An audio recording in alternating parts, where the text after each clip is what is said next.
ہمیں صحیح لفظ نہیں بولنے آتے پر ہم بچوں میں شوق پیدا کرتے ہیں کہ پتر ڈاکٹر بن جائے گا تو بڑا نفع کرے گا، تو لوگوں کی خدمت کرے گا، ملک و ملت کی خدمت کرے گا، تیرے ابا کا نام روشن ہوگا، تیرے دادا کی تعریفیں ہوں گی۔ ہم یہ ذوق پیدا کرتے ہیں، ہم اپنے نوجوانوں کے اندر یہ فکر پیدا کرتے ہیں، انہیں ہم سمجھاتے ہیں کہ میاں جب تم پڑھو گے، محنت کرو گے تو فلاں آدمی کی طرح تمہارا نام ہوگا۔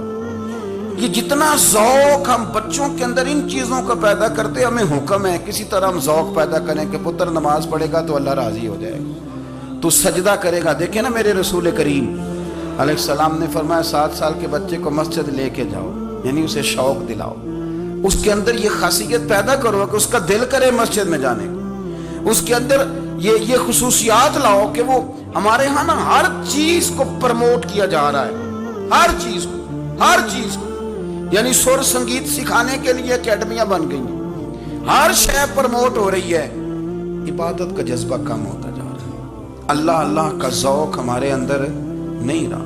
اور اتنا مشکل ہم نے اپنے لیے بنا لیا ہے کہ وہ بندہ جو بڑی زبردست مذہبی گفتگو کر رہا تھا اور تگڑی بات کر رہا تھا، کیا بات ہے، لیکن نماز کے بارے میں کمزوری دکھا جاتا ہے، نوافل کے بارے میں وہ چپکے سے نکل جاتا ہے۔ امام احمد بن حنبل رحمۃ اللہ تعالی علیہ، مسند امام احمد بن حنبل 14 جلدوں میں ہے مارکیٹ میں، اور مجھے تو خیر پسند ہی بڑی ہے، میں نے کئی دفعہ پڑھی ہے، اور کیا بات ہے امام احمد بن حنبل کی، کیسے تگڑے قسم کے محدث تھے اور اللہ نے کتنا انہیں اعزاز عطا فرمایا ہوا تھا۔ یہ کوڑے بھی کھاتے تھے دین کی خاطر، سارا کرتا لہو سے بھر بھی جایا کرتا تھا، بڑا اعزاز والا شخص تھے، بڑے اعزاز والے، حدیثیں جمع کرنا، حدیثیں لکھنا، حدیث پڑھانا، سارا دن رہتے تھے، کہہ سکتے تھے کہ میں کر تو رہا ہوں کام، اور حدیث بھی موجود ہے کہ عالم عابد سے افضل ہوتا ہے، پر اس کے باوجود امام احمد بن حنبل رحمۃ اللہ علیہ 300 نفل فرض نمازوں کے علاوہ پڑھا کرتے تھے، 300 نوافل روز پڑھا کرتے تھے۔ ان کے بیٹے نے کہا ابا جی مکان خریدنا ہے تو کوئی جگہ کہاں کر کے لوں، بہت ساری آبادیاں، تو فرمایا پتر وہاں لینا جہاں مسجد قریب ہو۔ میرے رسول کریم سید عالم صلی اللہ علیہ وسلم اتنا پسند کرتے مسجد کو، اتنا پسند کرتے نماز کو کہ رسول کریم صلی اللہ علیہ وسلم تہجد کی نماز بھی پڑھتے، پھر حضور فجر کی نماز بھی پڑھتے، نبی پاک وتر کو الگ کر کے پڑھتے، عشاء کے ساتھ نہیں پڑھتے۔ یہ تو ہمیں سے یہ اجازت دی ہمارے بزرگوں نے کہ بعد میں اٹھے گا کون علیحدہ وتر پڑھنے کے لیے، عشاء کے ساتھ پڑھ لے، وتر پڑھتے، تہجد پڑھتے، فجر پڑھتے، اشراق پڑھتے، چاشت پڑھتے، پھر مغرب کی نماز کے بعد 6 رکعت اوابین پڑھتے، پھر رات کو صلاۃ اللیل پڑھتے۔ سیدہ عائشہ صدیقہ کہتی ہیں زمانہ سو جاتا اور میرے رسول مصلی بچھا کے کھڑے ہو جاتے، او یار کھیتی باڑی کر کے نہیں، محنت مزدوری کر کے نہیں۔ جناب عائشہ کہتی ہیں میں یہ بھی دیکھتی کہ حضور ایک آیت شروع کرتے تو ساری رات اسی کو پڑھتے، اور میری نظر جاتی تو قدم مبارک پہ ورم آ جاتا۔ یار نماز پڑھ کے اتنی مشقت کر کے، اتنی جد و جہد کر کے ورم آ گیا، یا رسول اللہ اتنی محنت کیوں کرتے ہو؟ فرمایا افلا اکون عبدا شکورا، کیا میں اپنے رب کا شکر گزار بندہ نہ بنوں؟ صحابہ کا ذوق عبادتوں کا، ریاضتوں کا، تلاوتوں کا، طبیعت ہے ان کی، وہ ایک دوسرے کو، حضرت مولا علی شیر خدا کرم اللہ تعالی وجہہ الکریم کے زمانے میں روم کے بادشاہ نے کہا یار یہ مسلمانوں کا پتہ تو کرو، یہ آخر کیوں اتنے زیادہ مجاہد ہیں؟ اس زمانے میں جاسوس بھیجنے کا مزاج تھا، اب تو جاسوس پکڑا جاتا ہے، اب تو جاسوس ہے، اور جاسوسی کا شوق ویسے آج بھی ہے۔ عرض کروں تھوڑی سی بات اس عنوان سے، پتہ کیا ہمارا مسئلہ ہے؟ ہم جہاں جاتے ہیں نا وہاں تھوڑی خوشبو سونگنے کی کوشش کرتے ہیں، وہ کیا ہے تو یہ کیا ہے تو ادھر کیا ہے تو تھوڑا سا ادھر کیا ہے۔ میرے رسول پاک نبی پاک علیہ السلام نے فرمایا جاسوسی نہ کرنا ورنہ تم بندوں کو خراب کر دو، اور فرمایا اس طرح نہ ہو کہ تم کسی کے اب کھول نہ نکلو تو تمہارے پہلے کھول جائیں۔ یہ جو ذوق ہے نا یہ ختم کریں، چھوڑیں، مطلب آپ کس چکر میں پڑے ہوئے ہیں، اتنی زیادہ توجہ کرنے کی کیا ضرورت ہے؟ اپنے کام سے کام رکھیں، اس میں بندہ تھوڑا سا نا آسان رہتا ہے۔ یہ جو بہت زیادہ ٹٹولنے والے لوگ ہوتے ہیں نا وہ بےچارے پھر عمر ٹٹولتے ہی گزار دیتے ہیں، اس لیے کہ مزاج ہی بہت پکا ہے، گوری کا منہ کھول کے اندر تک ہاتھ ڈالنا، تو پھر کئی دفعہ سامنے سے بچھو بھی لڑ جاتا ہے، خرابی ہوتی ہے۔ تو جاسوسی کی جاتی تھی. اس نے بھی جاسوس بھیجے کیونکہ قبیلوں کے لوگ تھے, کچھ مسلم کچھ کافر, پہچانے نہیں جاتے تھے لوگ. تو کچھ لوگ اس نے بھیجے, انہوں نے آ کے نا تحقیق کی, ریسرچ کری کہ آخر ماجرا کیا ہے. تو واپس جا کے انہوں نے رپورٹ دی نا روم کے بادشاہ کو. اس رپورٹ کا ایک جملہ بڑا شاندار ہے. وہ کہنے لگا بادشاہ ہمیں مسلمانوں کی کوئی سمجھ نہیں آئی,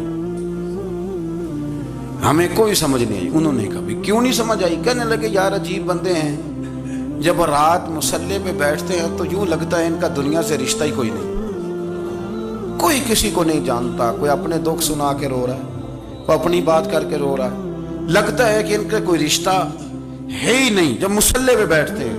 اور فرمایا جب سویرے یہ جہاد کرنے نکلتے ہیں تو لگتا ہے ان سے زیادہ دلیر ہی کوئی نہیں.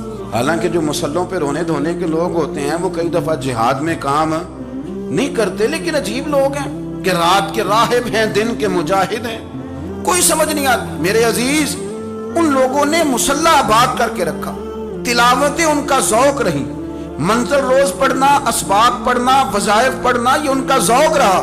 اعلیٰ حضرت بریلوی رحمت اللہ نے 1000 کتاب لکھی ہے, لیکن الوظیفۃ الکریمہ کے نام سے جو وہ صبح و شام وظائف پڑھتے تھے وہ الگ انہوں نے ان کو بیان کیا, پابندی کے ساتھ اپنی اللہ اللہ کرتے. شیخ شہاب الدین سہروردی رحمت اللہ علیہ, اس پر ایک بندے نے اعتراض کیا. اس نے کہا جی آپ کس قسم کے صوفی ہیں, مرید بیٹھے ہیں اور آپ وہاں نفل پڑھ رہے ہیں. یہ بھی بڑا مسئلہ ہوتا ہے نا, جو بندہ ملنے آتا ہے وہ اپنے ٹائم کے حساب سے آتا ہے, اور اس کا یہ بھی خیال ہوتا ہے کہ پیر صاحب جو ہیں وہ چونکہ درویش ہیں تو نہ انہیں روٹی کھانی چاہیے نہ سونا چاہیے, چونکہ وہ درویش ہیں, اور ہم چونکہ درویشوں کے ماننے والے ہیں لہذا ہمارا یہ طریقہ ہونا چاہیے کہ جیسے ہم کہیں درویش ویسے ہی کر جائے. حالانکہ جس کو آپ درویش کہیں گے آپ اس کی مانیں گے, آپ منوائیں گے نہیں, ہمارا مزاج ہوتا ہے. شیخ شہاب الدین پر لوگوں نے اعتراض کی, حضور لوگ ملنے آئے ہیں, زیارت کرنے آئے ہیں, بندے دعا کرانے آئے ہیں, اللہ اللہ کرانے آئے, اور آپ نفل پڑھ رہے ہیں. کیا جملہ ہے, کیا حسن ہے, کیا خوبصورتی ہے. فرمانے لگے رب رسول سے مانگنے کے لیے مصلی بچھایا ہے, اگر وہاں سے مانگوں گا نہیں تو تمہیں دوں گا کیا, پہلے مجھے کچھ لے تو لینے دو, اگر میرے پلے کچھ ہے ہوگی تو آگے دوں گا نا. تو میں مانگنے گیا تھا کہ یا اللہ دے, تیرے بندے لینے آئے دے, تو میں کچھ لوں گا تو آگے دوں گا نا. لیکن ہمارا یہ سٹیٹس, یہ مزاج, یہ شعور نہیں ہے. گپیں, کہانیاں, داستانیں, گفتگو, خطابت, واز, کیا بات. لیکن اگر کچھ کرنے کا کام ہو تو وہ نہیں ہم سے ہوتا. میرے نبی کریم صلوات و سلام نے مصلی سے دل لگانے کا درس دیا, حضور نے توجہ دلائی. صحابہ اس ذوق کے حامل لوگ تھے, وہ کوشش کرتے تھے. جناب صدیق اکبر رضی اللہ تعالیٰ عنہ کا عبادت کا مزاج ہمیشہ قائم رہا. حضرت عمر فاروق ساری رات اللہ کے حضور کھڑے رہے. حضرت عثمان غنی رضی اللہ تعالیٰ عنہ عشاء کی نماز پڑھ کے 2 رکعتوں کی نیت باندھتے تھے, 15 سپارے پہلی رکعت میں پڑھ دیتے تھے اور 15 سپارے قرآن مجید کے دوسری رکعت میں پڑھ دیتے تھے. آپ نے نا حضرت عمر فاروق کے وصال کے بعد ان کی ایک بیوہ سے نکاح کیا. حضرت عثمان غنی نے نکاح کیا. وہ خاتون آپ کے نکاح میں آئیں تو عرض کرنے لگی امیر المومنین, میرے لیے یہ اعزاز تو بہت ہے کہ میں امیر المومنین کی بیوہ تھی تو امیر المومنین کی منکوحہ ہو گئی ہوں, لیکن حضور نہ تو میں جوان ہوں کہ میرے اندر رغبت ہوتی اور نہ میں اب اس قابل ہوں کہ کوئی خدمت کر سکوں, میرے ساتھ نکاح کی وجہ کیا بنی؟ تو عثمان غنی رو پڑے. فرمانے لگے میں نے عمر فاروق کو مسجد میں اپنے رب سے ڈرتے ہوئے دیکھا ہے, میں نے اسے روتے ہوئے دیکھا ہے, عدل کرتے دیکھا ہے, انصاف کرتے دیکھا ہے, امت کی خیر خواہی کرتے دیکھا. تمہارے ساتھ نکاح اس لیے کیا ہے کہ تم مجھے یہ بتاؤ کہ عمر فاروق گھر کے اندر اپنے رب کو کیسے راضی کرتے تھے, گھر کے اندر کیسے راضی کرتے تھے, وہ طریقے بتلاؤ, تم بتاتی جانا اور میں بھی اسی طرح گھر میں عبادت کروں. میرے رسول کریم علیہ الصلوۃ والسلام نے ارشاد فرمایا, حضور فرمانے لگے جس گھر میں اللہ کا ذکر ہوتا ہے وہ گھر زندوں کا ہے, اور جس گھر میں رب کریم کا ذکر نہیں ہوتا وہ گھر زندوں کا نہیں ہے. گھر نا ہم نا کتابوں میں پڑھتے ہیں کہ ایک بزرگ کہتے ہیں, حضرت فضیل بن عیاض کہتے ہیں کہ میں ایک گلی سے گزر رہا تھا تو گھر کے اندر کسی قاری صاحب نے قرآن کی آیت پڑھ دی, ولی من خاف مقام ربہ جنتان. میں تو میرے کانوں سے ٹکرائی تو اللہ نے میری کایا ہی پلٹ دی, میں توبہ کر گیا. اب گھر کے اندر سے آواز آئے تو صحیح نہ تلاوت کی, پر اندر سے آواز آتی نہیں, یا ڈیک بجنے کی آواز آتی ہے, یا ٹی وی چلنے کی آواز آتی ہے, یا دھوم مچانے کی آواز آتی. عبادت کا وہ جو خاص شوق تھا، وہ جو حسن تھا، وہ جو توانائی تھی، وہ جو بات تھی. ایک جگہ پہ ہم بیٹھے تھے تو وہاں ایک صاحب آئے اور انہوں نے آتے ہی کہا کہ مہربانی کریں ذرا مجھے مصلی دے دیں، میرے نہ کچھ نفل رہ گئے. تو میں نے وضو کر لیا تو کوئی مصلی مل جائے. مصلی انہیں دے دیا گیا، وہ مصلی لے کے چلے گئے. تو پیچھے ایک صاحب نے تبصرہ کیا، کہنے نے کتنا ریاکار بندہ ہے، لوگوں کو دکھا رہا ہے کہ میں نفل پڑھتا ہوں، ہے کو بات کرنے والی. میں نے اسے کہا، میں نے کہا تو مہربانی کرنا، اس طرح کی ریاکاری تو بھی کر، پکڑ مصلی اور جا تو بھی تھوڑی ریاکاری کر کے آ، اٹھ ذرا. شکر کر کو یہ ریاکار بھی ملا ہے، کوئی نفل پڑھ کے ریاکاری کر رہا ہے. اللہ کا میں کہتا ہوں کو پڑھے تو صحیح نہ یار، یہ کوئی دور ہے نفل پڑھنے کا؟ اس میں تو لوگوں کا مزاج ہی نہیں، طبیعت ہی نہیں. میں نے کہا چل مہربانی کر، یہ لے مصلی اور تو بھی جا تھوڑی سی یا کر یا ریاکاری کرو تو صحیح نا. مزاج ہی نہیں، ذوق. جمعے کی نماز پڑھ کے یوں دنیا بھاگتی ہے، او ہو پتہ نہیں کون سی پیچھے آگ تھی جو بجھائی جائے گی. اور آج تک لوگ مسئلہ پوچھ رہے ہیں کہ جمعے کی بعد والی سنتیں کتنی ہوتی ہیں. میں نے کہا کتنے سال ہو گئے جمعہ پڑھتے، کتنے سال ہو گئے، ابھی تک سنتوں کا نہیں پتا. ابھی تک نے علم کے پہلے کتنی رکھتے ہیں اور بعد میں کتنی رکھتے ہیں. فجر کی سنتیں کب پڑھنی چاہیے؟ سنو فجر کی سنتوں کے بارے میں. میرے رسول کریم سید عالم صلی اللہ تعالی علیہ وسلم سے ایک صحابی نے پوچھا تھا، حضور میری فجر کی سنتیں رہ گئیں یا رہ جاتی ہیں تو حکم کیا ہے؟ کیا انداز ہے حضور کا. بخاری مسلم کے لفظ سنو. حضور سید عالم صلی اللہ علیہ وسلم فرمانے لگے، اس نے کیا پوچھا تھا، حضور جواب کیا دیتے ہیں؟ فرمایا فجر کی سنتیں کبھی نہ چھوڑنا، فجر کی پہلی 2 سنتیں کبھی نہ چھوڑنا. یا رسول اللہ صلی اللہ تعالی علیہ وسلم میری رہ گئی ہیں، رہ جاتی ہیں. فرمایا فجر کی 2 سنتیں نہ چھوڑنا. فرمایا فجر کی پہلی 2 سنتیں مجھے دنیا اور دنیا کے اندر جو کچھ ہے وہ سب سے زیادہ پیاری ہیں. فجر کی 2 سنتیں دنیا اور دنیا میں جو کچھ ہے مجھے وہ سب سے زیادہ پیاری ہیں. اس لیے فجر کی سنتیں نہ چھوڑنا. اپنا ذوق، اپنی طبیعت، ہم نے نا ذوق غلط بنا لیا. اگر 20 بندے کہہ بھی دیں گے تو نے بڑی شاندار تلاوت کیا تو کیا اس سے بنے گا؟ 100 بندہ کہہ بھی دے تیری کیا بات ہے، کیا بات ہے نعت خان کی، کیا بات ہے علامہ صاحب کی، پیر صاحب کی، پیر مہر علی شاہ صاحب رحمت اللہ علیہ. آپ تشریف فرماتے تو آپ کے ایک ہی بیٹے بابو جی جن کو کہا جاتا ہے، جس دن صاحبزادے پیدا ہوئے تو خادم نہ وہاں سے نکلا. ان لوگوں کے شوق اور طرح کے تھے نا، تو ان کی توجہ بھی اپنے شوق کی طرف رہتی. تو خادم نکلا اندر سے، پیر صاحب مبارک ہو، پیر صاحب مبارک ہو، پیر صاحب مبارک ہو، پیر صاحب مبارک. وہ شور کر رہا ہے تو پیر صاحب کو وجد ہو گیا، اللہ اکبر اللہ اکبر اللہ. وہ کیا ہوا، کس بات کی مبارک دے رہے ہو؟ اس کی حضور اللہ نے بیٹا دیا ہے. تو آپ فرمانے لگے اچھا حضور آپ کیا ہوا، آپ تو پریشان ہو گئے. فرمانے لگے جب تو نے 3 دفعہ کہا نا مہر علی کو مبارک ہو تو میں سمجھا تھا شاید تجھے کسی نے بتا دیا ہے کہ مہر علی سے اللہ راضی ہو گیا. میں سمجھا تھا کہ شاید تو یہ خبر لے کے آیا ہے کہ کسی نے بتایا ہے کہ مجھے آج خبر ملی ہے کہ مہر علی سے رب اچھا پتر ہوا ہے. الحمدللہ اللہ کا شکر ہے. پر میرے لیے مبارک کا دن وہ ہوگا جب میرا رب کہے گا کہ میں مہر علی سے راضی ہوں. میرے محبوب کہیں گے کہ میں مہر علی سے. آپ بات کو سمجھیں. شوق ہی کسی اور طرف تھا، دل ہی کہیں اور لگا ہوا تھا، طبیعت ہی کہیں اور مائل تھی. کوئی وظیفہ پوچھتے تھے تو پڑھتے تھے وہ لوگ، کچھ اللہ اللہ انہیں بتائی جاتی تھی تو کرنے کا ذوق رکھتے تھے، طبیعت تھی، قائل تھے. حضرت ربیع کہتے ہیں میں بڑی دور سے سفر کر کے گیا حضرت اویس کرنی سے ملنے، بڑی دور سے. اور جب میں پہنچا تو فجر کا وقت تھا. تو حضرت اویس کرنی کو میں نے پا لیا. تو وہ نماز پڑھ کے نا قرآن شریف لے کے بیٹھ گئے. فرماتے ہیں اشراق چاشت کا وقت ہوا تو نفلوں کی نیت باندھ لی.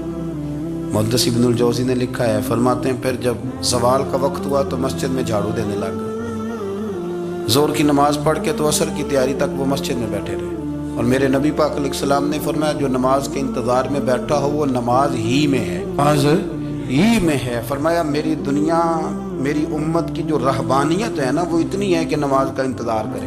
اذان کے بعد نماز کا یہ راہب ہے، یہ اس وقت چھوڑ کے بیٹھے ہیں سارا کچھ. فرماتے ہیں عصر تک انہوں نے اللہ اللہ کی، پھر مغرب تک کی، عشاء کی نماز ہوئی تو نماز پڑھی تو وہ تھک گئے. اب مجھے وہ فارغ ہوں مصلی چھوڑے تو میں ملاقات کروں نا.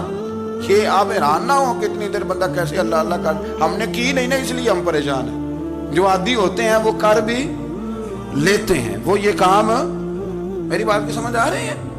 جب جاتے ہو کسی دفتر میں تو 8 گھنٹے کھڑے رہ لیتے ہو نا، مجبوری ہوتی ہے تو کھڑے رہا جا سکتا ہے. پاسپورٹ کے دفتر بولیے، امیگریشن کی لائنوں میں، اور میں نے تو امبیسیوں میں بندے 12 گھنٹے پہلے جا کے کھڑے دیکھے، رہ لیتے ہیں کھڑے.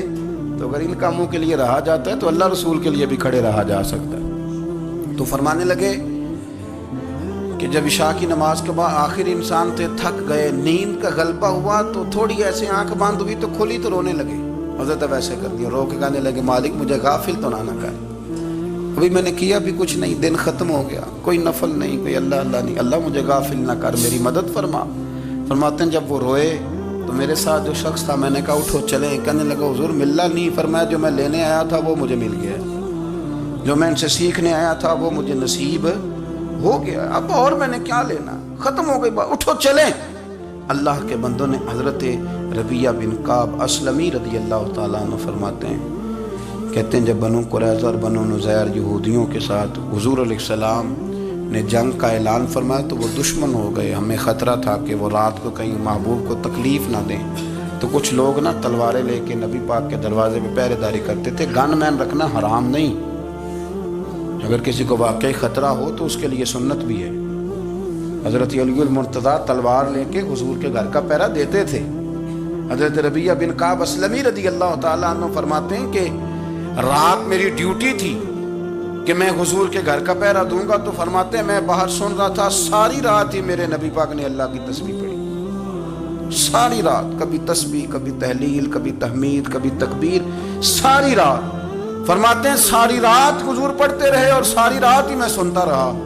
مجھے اونگ آ گئی، میری آنکھ لگ گئی، حضور ابھی پڑھ رہے تھے، میں تھک کے سو گیا. اور فرماتے ہیں جب میری آنکھ دوبارہ سے کھلی تو میرے کانوں میں پھر کوئی چیز گونجی تو میں نے کان لگایا تو میرے حبیب ابھی بھی اللہ کو یاد کر رہے. ساری رات حضور رب کی عبادت کرتے. اسی لیے تو کہا یا ایھا المزمل قم اللیل الا قلیلا، حبیب ساری رات تو نہ جاگا کر، تھوڑا آرام بھی کر لیا کر. میرے بھائی اپنا مصلی، اپنی عبادات، اپنے وظائف، اللہ اللہ جو آپ نے کسی سے سیکھی ہے اس کو کبھی کمزور نہ ہونے دیں. شجرہ شریف جو کسی بزرگ سے آپ لے لیتے ہیں تو کیا رسم ہے کوئی؟ اس پہ کچھ لکھا ہوتا ہے، وہ پڑھنے کے لیے دیا جاتا ہے. اس پہ لکھا ہوتا ہے کہ یہ اللہ اللہ آپ نے کرنی ہے. ساری زندگی کسی اسکول میں داخل ہو گئے اور وہاں جا کے آپ نصاب ہی نہ پڑھیں، کتاب ہی نہ کھولیں تو پاس ہو جائیں گے؟ تو کہتے ہیں میں 20 سال جاتا رہا ملا کچھ نہیں. تو آپ نے لیا کیا ہے؟ ایک اتنی سی کتاب تھی، اس کو تو کھول کے آپ دیکھ نہیں سکے، اس کے وظائف تک تو رسائی نہ ہوئی. اس لیے کہ اللہ اللہ کرنا مشکل ہے اور تصویر کھنچانا یہ آسان کام ہے. تو جو آسان ہے اس طرف ہماری توجہ لگی رہتی ہے اور جو مشکل ہے اس طرف ہم ذوق پیدا نہیں کرتے.